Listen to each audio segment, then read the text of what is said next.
tumakbo yung araw ko. Ayan, gigising ka ng maaga. Ayan, nagpe-prepare. Ayan, check yung gulong ng motorcycle kung okay ba, kung may gas ba. Ayan, habang nakatambay, ayan, nagkakape, medyo magliliwanag na. Ayan, kailangan kong aalis kasi ng mga 5:45 dahil yung pasok nung isa ay 6 AM. So, na kailangan na maaga magigising. Gugustuhin mo mang hindi babangon pero wala kang magagawa. Ayan, dahil kailangan mong ihatid siya.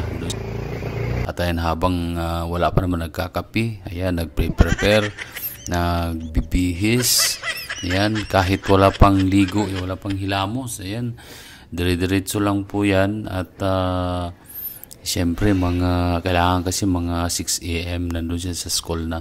So, ayan, habang nagkakape, nag-prepare sa mga gamit na gagamitin.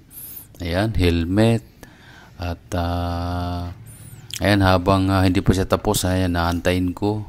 Ayan, kayo lang mga anak, na kinakailangan na yun, dapat magpakabait kayo, ayan, sa magulang nyo. Dahil yung sakripisyo na ginagawa ng magulang nyo ay hindi nyo kayang tumbasan. Actually, nung kabataan ko, hindi ko nadaanan yung ganito. Kasi isa kong independent noon.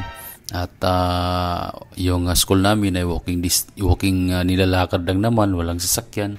So, kailangan magising na maaga, ayan, maglalakad, papuntang school na napakalayo. So, ayan, napakaswerte ng mga anak ngayon kung tutuusin kasi yung suporta ng magulang ay nandyan. Ayan, gugustuhin mong matulog pero hindi pwede. Gugustuhin mong matulog pa, kailangan mong gumising, bumangon. At ayan, natin sa school. At dito na kami sa school ngayon. Ayan, 6:50 na. Ayan, so kailangan nandun na siya. At afternoon, kinakailangan makarating sa doon ng mga alas 6. So ngayon, after niya, uuwi na ako sa bahay.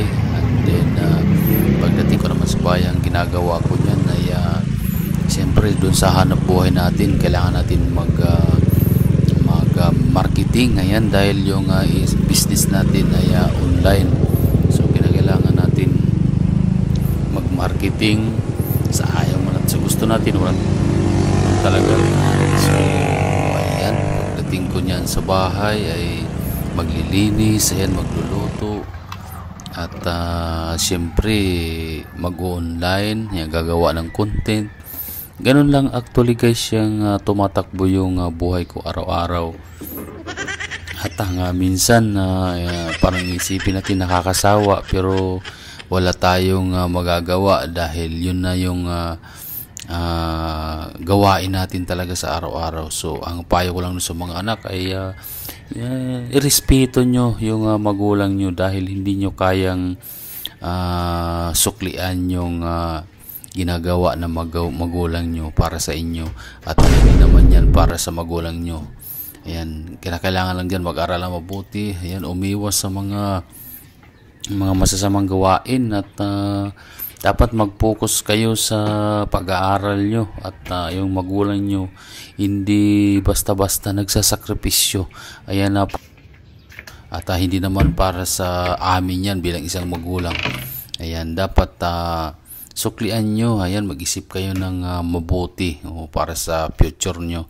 So, ayan guys, pagdating ko naman dito sa bahay ay maglilinis, ayan, kakain, at siyempre, mag-online marketing. Kailangan ko mag-market kasi guys, kasi yung business natin, hanap buhay natin ay nasa online. So, kailangan magmamarketing tayo at habang nagmamarketing, ayan, gumagawa tayo ng content, i-upload natin.